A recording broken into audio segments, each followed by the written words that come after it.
Assalamualaikum warahmatullahi wabarakatuh. Selamat pagi semuanya. Mungkin tidak selalu pagi ya yang menyimak video ini ya. Ya ada yang mungkin pas menyimaknya pas pagi, mungkin pas ada yang siang, ada yang sore atau malam ya. Tapi apapun uh, yang ada dalam keadaan dan situasi kita saat ini, ini saya ingin menyampaikan beberapa hal terkait dengan materi perkuliahan kita ya.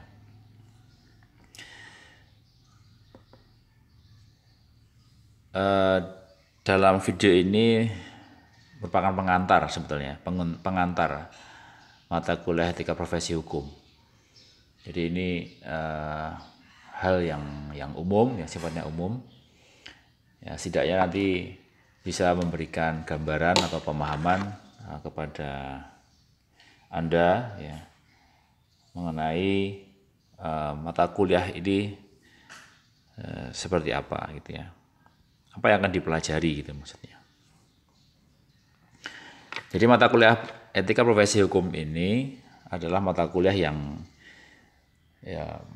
yang bertujuan ya untuk mengetahui dan mempelajari kaitannya dengan suatu aturan ya, aturan dalam rangka bagaimana penegak hukum itu melakukan tugas dan fungsinya atau kewajibannya sesuai dengan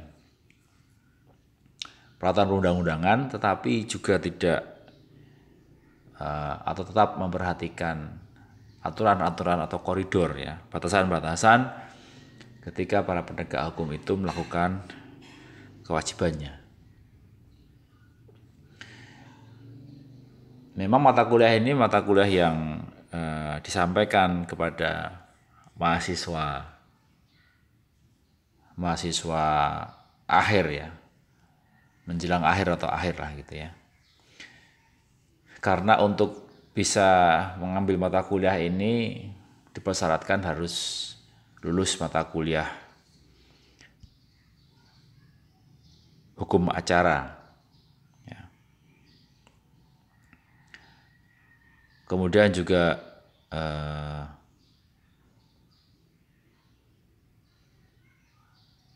untuk bisa lulus mata kuliah hukum acara itu kan harus terlebih dahulu mengambil mata kuliah hukum material ya. Kalau hukum acara kan masuknya di formal.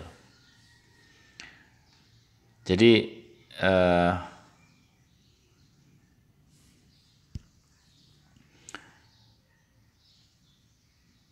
untuk bisa mempelajari mata kuliah ini memang ya setidaknya sudah pernah mengambil atau lulus ya mata kuliah hukum acara, sehingga sudah bisa membayangkan mengenai profesi hukum itu apa saja kan. Memang kalau di kampus kita ya hukum acaranya itu ada hukum acara pidana, hukum acara perdata ya, ada hukum acara peradilan tata usaha negara, ada hukum acara peradilan agama, ya, ada hukum acara militer ya kalau tidak salah. Dan ya itu saya kira selalu terkait dengan para penegak hukum ya. Ya ada hakim ya kalau di semua pengadilan itu ya. Ada jaksa kalau dalam perkara pidana ya. Ada terdakwa. Kemudian dalam perkara-perkara perdata itu ya intinya pada pihak ya yang kemudian itu kalau menghendaki bisa didampingi atau diwakili oleh kuasa hukumnya. Ya saya kira kita semua sudah memahami itu. Nah di mata kuliah etika profesi hukum ini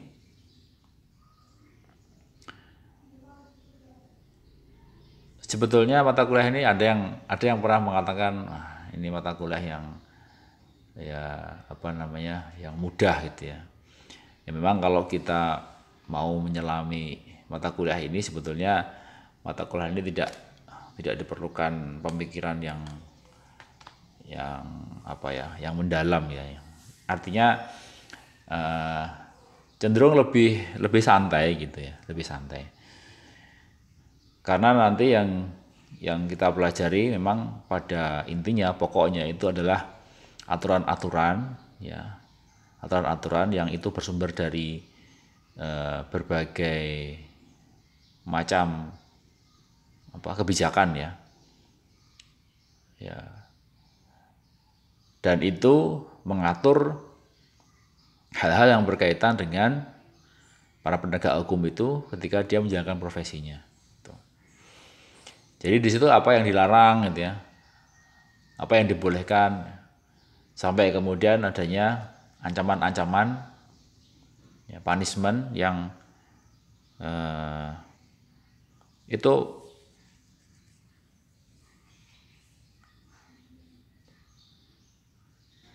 dibagi dari beberapa tingkatan ya. Misalkan ada pelanggaran yang ringan, yang sedang, yang berat itu. Masing-masing itu pasti ada jenisnya tersendiri. Nah, di mata kuliah etika profesi hukum ini nanti juga kita akan melihat ya aturan-aturan itu seperti apa gitu. Nah, namun sebelumnya sebelum kita membahas mengenai aturan dalam kode etik itu ya terlebih dahulu tentunya ya akan kita bahas sekilas ya berkaitan dengan etika ya. Apa itu etika? Kaitannya dengan etika dan moral itu bagaimana gitu ya. Kemudian terkait dengan penegakan hukum itu seperti apa? Penegak hukum itu apa saja, siapa saja gitu. Baru setelah memahami itu secara ya sekilas itu baru kemudian kita masuk kepada materi intinya. Nanti akan kita kupas satu persatu itu aturan-aturan itu ya. Mungkin nanti Anda ada informasi yang penting ya berkaitan dengan misalkan ada pembaruan terkait dengan aturan-aturan atau kode etik itu ya disampaikan itu. Ya, siapa tahu saya belum sempat update misalkan begitu. Sebetulnya tidak hanya penegak hukum saja yang mempunyai kode etik ya. Tapi ya beberapa profesi yang lainnya pun juga ada. Dan di beberapa instansi yang mempekerjakan adanya pegawai ya, dan lain-lain itu pun juga mereka mempunyai aturan main atau kode etik. Di kampus kita pun ya, ada kode etik tentang apa yang mengatur kepada tenaga kependidikan. Kalau di pegawai secara keseluruhan itu ada PP 53 itu ya. Yang mengatur terkait dengan hal-hal ya yang dilarang di situ. Nah, itu kan terkait dengan disiplin ya, kedisiplinan pegawai gitu. Ya, saya kira hampir sih semua profesi terutama ya itu mempunyai aturan kode etik.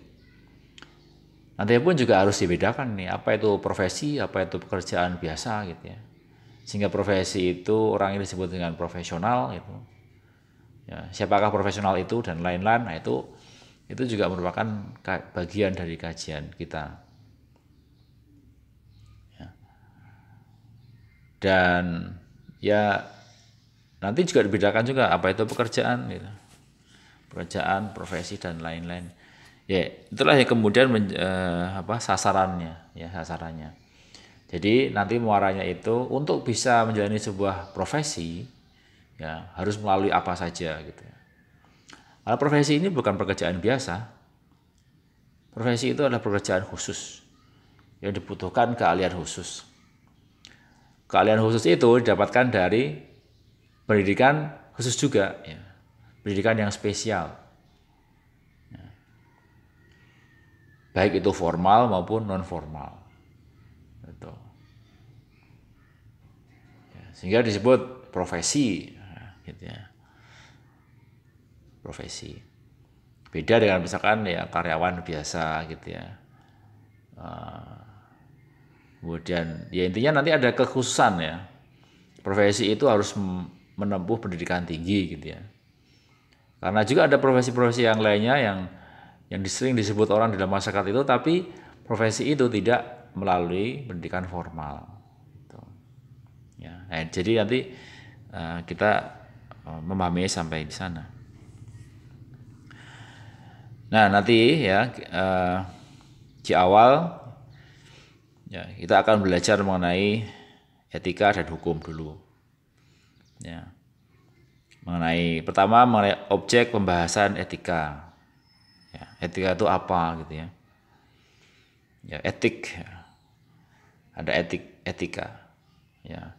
Asal kata dari mana gitu etika itu? Artinya apa gitu? Ya. Kemudian urgensi, ya. Pentingnya beretika dalam kehidupan. Ya. Pentingnya beretika dalam kehidupan. Ya, saya kira kalau secara umum interaksi antara orang satu dan orang yang lainnya itu ya, harus didasari dengan etika. Ya. Bagaimana memperlakukan orang gitu ya. Bagaimana bersikap gitu. Bagaimana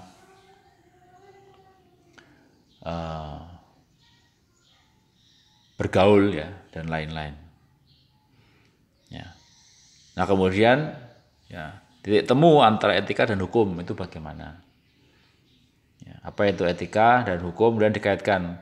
Kenapa ketika kita mempelajari hukum itu juga ada kaitannya dengan etika? Apakah etika itu merupakan bagian dari hukum, gitu ya? Atau hukum merupakan bagian dari etika? Atau untuk menegakkan hukum itu diperlukan etika? Nah itu nanti juga menjadi bahasan kita. Yang berikutnya ya eksistensi etika profesi hukum itu seperti apa? Nah ini istilah profesi dan karakteristik profesi. Di awal tadi sudah menyinggung ya secara sekilas ya apa itu profesi ya. Profesi itu bukanlah suatu pekerjaan yang biasa ya.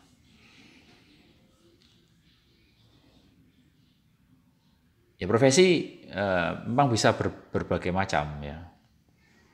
Orang yang menekuni sebuah profesi nanti akan disebut sebagai profesional. Ya karena dia memiliki keahlian khusus gitu ya. Profesinya apa? Misalkan dokter. Ya. Dokter itu untuk bisa jadi dokter harus bagaimana? Tidak cukup dokter itu hanya lulusan SMA saja. Ya, tapi harus menempuh pendidikan tinggi dokter. Untuk jadi memiliki spesialisasi ya nanti dia harus menempuh pendidikan spesialis, mau milih spesialis apa gitu ya. Nah di dokter pun juga memiliki kode etik juga, kode etik profesi dokter. Ya, tapi karena dokter bukan penegak hukum, maka kajian terkait dengan profesi dokter bukan merupakan kajian kita pada mata kuliah ini ya. Nah, kemudian karakteristik profesi itu seperti apa? Karakteristik profesi seperti apa? Nah, selain harus menempuh pendidikan tinggi ya, namanya profesi itu mempunyai suatu perkumpulan. Ya. Sebab yang namanya profesi itu sebetulnya independen. Ya, independen. Nah, kalau ada pelanggaran terhadap kode etik, siapa yang menegakkan aturan kode etik itu? Gitu. Inilah pentingnya adanya satu perkumpulan. Ya. Karena kalau profesi nggak punya perkumpulan, nah nanti ketika ada pelanggaran kode etik, tidak ada yang menegakkan. Kalau gitu Pak, nanti yang menegakkan aturannya ya teman sejawatnya, iya. teman sejawatnya sendiri. Itu. Kalau gitu nggak objektif dong, bisa jadi. Ya, bisa jadi. Itulah kelemahannya sebetulnya. Makanya di hampir semua profesi itu ada komisi etik, komisi kode etik. Namun ya kemungkinan itu harusnya bisa dihilangkan gitu ya. Artinya kalau misalkan dia sudah duduk di komisi etik, ya meskipun teman sejawatnya sendiri yang bersalah, ya aturan harus ditegakkan. Tapi ya itu adalah problematikanya. Ya, dulu pernah saya mendampingi klien ya, saya seorang wanita istri salah seorang anggota kepolisian itu yang diduga melakukan pelanggaran etik. Gitu. Nah, ketika ada sidang etik itu, pemeriksaan karena laporan dari istri tadi itu, yang menyidangkan ya teman sejawatnya sendiri, pimpinannya sendiri gitu. Ya pada akhirnya hukumannya ya sangat ringan. Padahal pelanggarannya sebetulnya sangat berat. Gitu. Ya. Yaitu nyatanya memang seperti itu. Yaitu diantaranya ya, ada karakteristik profesi. Ya diantara tadi itu menempuh pendidikan tinggi, kemudian ada perkumpulan ya. Nanti untuk bisa menjalani profesi itu harus melalui serangkaian proses. Ada pendidikannya, ada ujiannya, ada tesnya gitu kan. Itu diantaranya itu. Ya. Kemudian fungsi kode etik itu bagaimana? Ya seperti apa? Ini sebagai rambu-rambu, ya, rambu-rambu. Sudah ada kode etiknya saja masih banyak pelanggaran ya terkait dengan etik, ya, apalagi tidak ada. Gitu ya. Maka perlu untuk kemudian diatur di sini, kemudian ditegakkan. Kemudian berikutnya ya kita juga membahas mengenai perkembangan profesi hukum. Ya. Sejauh ini ada berapa profesi ya,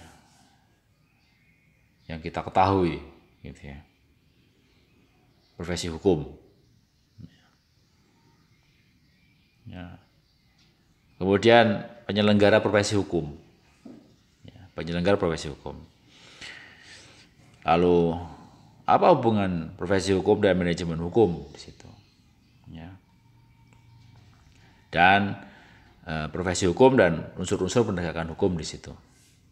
Ya. Ini sudah agak mengerucut ya terkait dengan pembahasan kita. Nah kemudian ya, kemudian kita masuk kepada tantangan penegak hukum di Indonesia. Wah, ini yang sampai saat ini ya kita semua sudah bisa mengamati lah sejauh mana penegak hukum itu. Ya. Kalau tadi kita bicara tentang penegakan hukum, nah sekarang penegak hukumnya, orangnya. Ya. Dalam hal penegakan hukum yang dilakukan oleh penegak hukum, nah, ini perlu adanya satu kesadaran yang penuh ya, bahwa dia itu melakukan suatu tugas ataupun profesi yang sangat mulia. Yang itu sebetulnya dalam rangka untuk menciptakan ketertiban dan keamanan. Nah, sekarang penegak hukumnya misalnya dia amnesia gitu ya. Dia tidak menyadari bahwa fungsinya itu sangat penting dalam kehidupan bernegara. Nah, itu nanti akan membahayakan kehidupan. Akan tidak memberikan keamanan dan kenyamanan bagi masyarakat. Sehingga ini penting gitu ya. Yang paling sering terjadi adalah gratifikasi itu. Ya, gratifikasi. Gratifikasi kan berbeda dengan korupsi. Ya. Ya, kalau korupsi kan ya, sudah jelas ya. Sesuai dengan undang-undang korupsi itu. Kalau gratifikasi ya, itu dia menerima ya, Kalau Anda mungkin sudah pernah ikut BIMTEK di KPK itu, ya. Itu secara online bisa kok itu dilakukan ya. Anda buka websitenya KPK, nanti situ ada e-learning gratifikasi. Nanti kita bisa mengikuti gratifikasi BIMTEK gratifikasi itu ya secara online ya. Nggak perlu kita ke KPK, nanti dapat sertifikat. Di situ nanti kita akan memahami apa itu gratifikasi.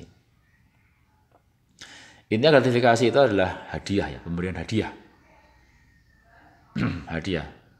Meskipun hadiah itu tidak diperjanjikan. Tapi hadiah itu diberikan karena berkaitan dengan jabatannya. Nah, itu. Ya. Misalkan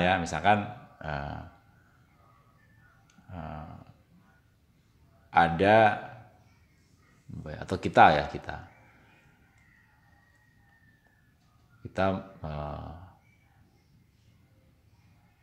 sedang berhadapan dengan permasalahan hukum misalnya, kemudian menggugat orang lain gitu. Ya, kemudian ternyata perkara kita dimenangkan, menang lah gitu ya. Kita menggugat, kemudian menang. Lalu yang menang tadi ya, ingin mengucapkan terima kasih kepada Pak Hakimnya misalnya. Kemudian datangilah Pak Hakim itu dengan memberikan apa gitu yang sekiranya akan diberikan. Nah, ya meskipun itu sebelumnya tidak diperjanjikan dulu. Ya. Tidak diperjanjikan dulu. Ya misalnya Pak, besok kalau misalkan saya dimenangkan, nanti Bapak akan saya kasih sesuatu gitu. Ya.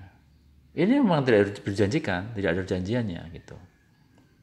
Tapi orang itu memberikan sebagai rasa terima kasih itu karena berkaitan dengan jabatannya atau profesinya. Itulah gratifikasi. Nah, sekarang misalkan, tapi kan saya bukan nggak ada diperjanjikan dulu. Iya, tapi seandainya yang kamu kasih itu, yang Anda kasih itu bukan hakim, orang di luar sana, kira-kira mau ngasih apa enggak? Ya nggak mau, karena dia sudah bantu saya. Dia bukan bantu kamu, tapi memang ya sudah sewajarnya kamu menang gitu. Karena pembuktiannya bagus dan seterusnya gitu. Wajar, ya itu sudah merupakan tugas hakim untuk memutus karena memang ada kebenaran di situ, misalkan gitu. Ya. Nah, terus kemudian bagi hakim bagaimana lah?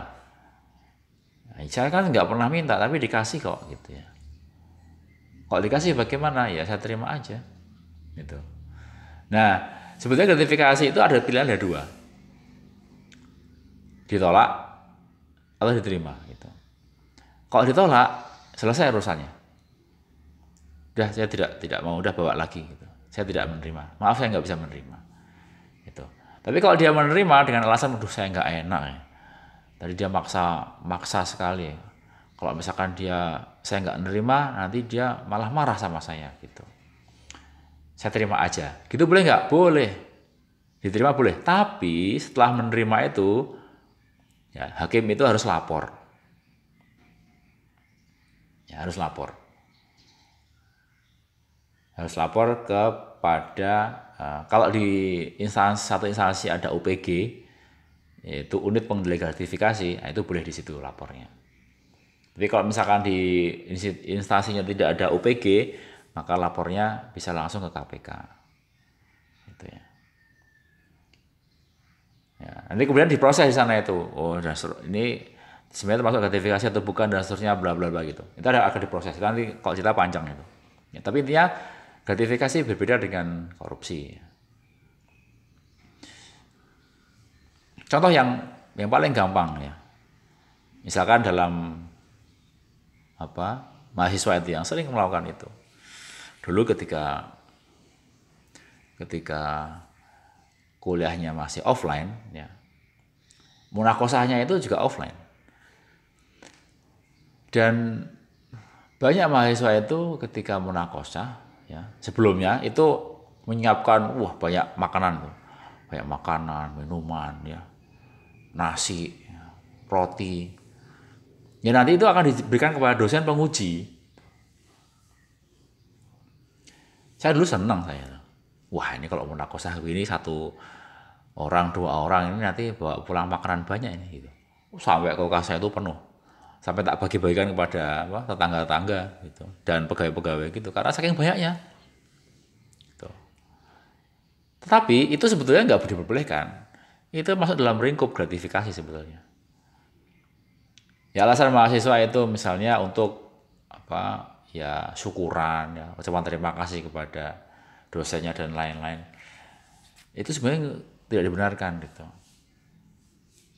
Bahkan saya cuman ini Pak, cuman apa terima kasih kepada dosen saya yang sudah membimbing saya dan ya itu sebenarnya tidak perlu seperti itu ya. Itu gratifikasi sebetulnya. Termasuk misalkan saya juga dulu pernah dikasih apa namanya kain ya, kain ada dikasih baju, kaos itu. Ngasihnya tuh nggak pada saat itu, beberapa hari kemudian, seminggu kemudian datang Pak ini dari ibu saya gitu.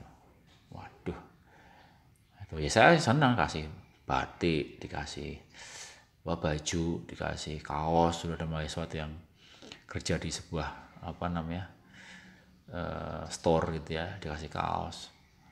Ada kain dan lain-lain. Senang gitu ya. Tapi dia memberikan itu karena jabatan, karena profesi. Coba kalau saya bukan dosen, apa dia mau tiba-tiba ngasih saya? Gitu. Dia akan mau. Ya. Terima kasih Pak sudah membimbing, sudah menguji gitu. Sebetulnya itu merupakan bagian dari kewajiban gitu ya.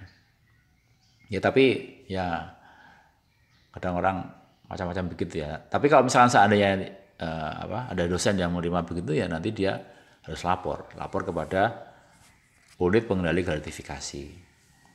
Nanti kalau misalnya terbukti suap ya nanti kalau itu bukan barang yang habis pakai itu nanti kalau ini suap ya ini terbukti gratifikasi ya nanti barang itu akan digunakan oleh institusi. Misalkan ada mahasiswa yang saking senangnya ngasih motor ke dosennya misalnya, wah ini kan apa namanya gratifikasi. Nah, kalau gitu gratifikasi ini nanti dimanfaatkan oleh institusi, digunakan sebagai operasional. Itu konsekuensinya gitu. Kalau misalkan barang itu barang yang habis pakai, misalkan makanan ya, nah, makanan itu nanti harus diberikan ke panti sosial gitu. Nah, cuma makanan Pak, udah dimakan aja gitu ya. Nah, tapi secara hakikatnya harusnya tidak seperti itu. Dalam aturan memang itu diberikan kepada panti sosial gitu, atau dinas sosial untuk digunakan kepentingan sosial. Tapi kalau itu bukan terbukti suatu gratifikasi misalnya, ya nanti akan dikembalikan kepada dosen yang bersangkutan. Ya, misalnya dosen ya, saya misalkan ngisi di acara di perguruan tinggi lain gitu. Kemudian mendapatkan uang gitu ya. Uang itu karena saya sudah melakukan tugas kewajiban saya gitu. Tapi sebelumnya bukan karena ada suatu hal ya, tapi memang itu menjadi hak dan itu diatur oleh undang-undang dan boleh. Ya, jadi honorarium sebagai penghargaan terhadap ilmu yang telah diberikan. Nah, itu beda. Tapi tetap dilaporkan, iya. Kemudian nanti, ini ternyata bukan gratifikasi. Dan ini memang tidak menyalahi aturan. Nah, itu dikembalikan. Nah, kalau ada seperti itu, nanti bisa kemudian dimiliki atau dikembalikan kepada yang bersangkutan. Ya. Nah, itu terkait dengan. Nah, nanti kita akan mempelajari ya beberapa kode etik di sini ya. Ada kode etik hakim ya, ada kode etik jaksa, ada polisi, ada advokat, ada notaris ya. Sebetulnya profesi hukum itu ada banyak ya. Ada mediator juga, ada kurator ya, mediator, kurator gitu. Ya, dan lain-lain ya. Tapi sepertinya Kalau mediator belum ada kode etik ya, karena memang belum ada wadahnya ya. Cuman tapi di beberapa apa daerah sudah ada ininya, perkumpulannya ya, organisasinya sudah ada. Cuman kode etiknya sependek yang saya tahu belum mempunyai kode etik aturan tersendiri ya. Selama ini ya baru terdapat di beberapa peraturan undang-undangan yang itu berserak-serak ya, dan itu bisa dijadikan sebagai suatu aturan ataupun pengendali dalam rangka mediator itu menjalankan profesinya. Nanti kita ada 5 kurang lebih ya, 5 profesi hukum yang berkaitannya. Kalau nanti mau ditambah juga nggak apa-apa, apa yang sekiranya itu ada gitu ya. Nah, ini ada 5 profesi ini. Ya, ini yang saya kira banyak dari Anda yang berkeinginan atau punya cita-cita ya untuk menjadi profesi penegak hukum ini ya. Hakim, jaksa ya, polisi, advokat, notaris. Alumni kita banyak yang jadi hakim. Di pengadilan negeri juga ada, di pengadilan negeri itu. Jaksa juga ada ya. Polisi ada juga ya, 1-2 itu ya. Kemudian ada juga advokat, ini yang paling banyak ini. Profesi advokat, pengacara itu banyak sekali alumni kita ini. Kemudian notaris itu juga alumni juga sudah banyak yang jadi notaris ya. Tersebar di berbagai daerah ya. Saya tahu ada di Aceh, ada yang di Jawa Tengah ya. Bahkan di Jogja, di Sleman juga ada itu. Alumni kita yang menjalani profesi sebagai notaris. Itu Romawinya salah ya, harusnya tidak 5-4 ini. Ada kesalahan. Nah, ini beberapa referensi yang saya jadikan sebagai rujukan ya. Saya kira masih banyak yang lainnya yang bisa kita dapatkan ya. Saya kemarin ketok buku banyak sekali referensi yang berkaitan dengan kode etik profesi itu, tentang profesi hukum ya. Silahkan bebas aja Anda mau pakai yang mana gitu ya. Tapi nanti intinya kita akan banyak untuk ya membaca regulasi, aturan, kemudian ya studi kasus ya. Mungkin ada kasus-kasus yang Anda baca di internet ya, atau Anda ketahui sendiri atau alami sendiri gitu di lingkungan atau masyarakat yang di mana Anda tinggal. Ini silahkan aja, nanti kita bisa bahas bersama-sama.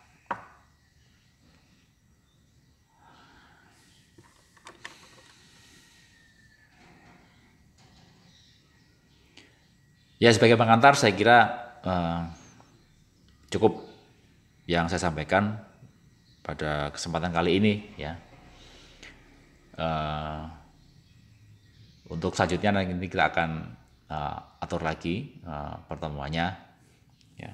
Kebetulan karena hari ini khususnya pas video ini dibuat sedang ada kegiatan yang cukup padat ya, berturut-turut ya. Semoga apa yang disampaikan dalam video ini bisa tersampaikan lah, artinya bisa dipahami bersama bahwa ya ruang lingkup terkait dengan etika profesi hukum itu kurang lebih seperti itu. Baik, terima kasih atas perhatiannya. Assalamualaikum warahmatullahi wabarakatuh.